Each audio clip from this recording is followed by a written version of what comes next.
જૂનાગઢમાં ખેડૂતો પાસેથી ટેકાના ભાવે ખરીદાયેલી મગફળીના જથ્થાની સુરક્ષા અંગે તંત્રની ઘોર બેદરકારી સામે આવી છે। સરકારી નિયમોને નેવે મૂકીને ક્વિન્ટલ મગફળીના કોથળાઓ ખુલ્લામાં બિનવારસી હાલતમાં ધૂળ ખાઈ રહ્યા હતા।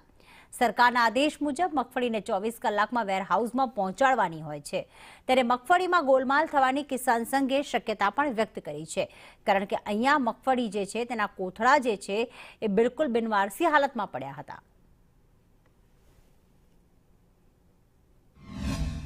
બીજા નંબરમાં જે મગફળી ખરીદાય છે એને લગભગ 24 કલાકની અંદર ગોડાઉનમાં નાખવાની હોય છે, પરંતુ લાંબા સમય સુધી 2-3 દિવસ સુધી ખરીદાયેલી મગફળી સેન્ટર ઉપર પડી રહી છે, એટલે એની અંદર પણ કાંઈક શંકાને સ્થાન છે, એટલે ખેડૂતોને ખૂબ મોટી મુશ્કેલી છે।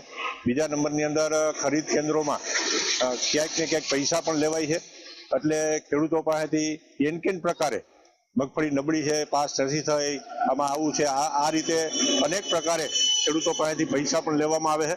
અને કોઈ સંજોગો વસાત ત્યાં પડી રહે કોઈ કારણોસર, તો એની જે તે મંડળી, ખરીદ કરેલ મંડળી અને ખરીદી એજન્સી છે જિલ્લાની, એ એની જવાબદાર હોય છે।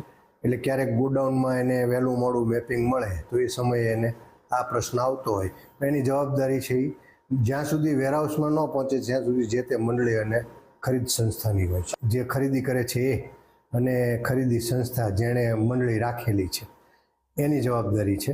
વેરહાઉસમાં માલ આવ્યા પછી સરકારની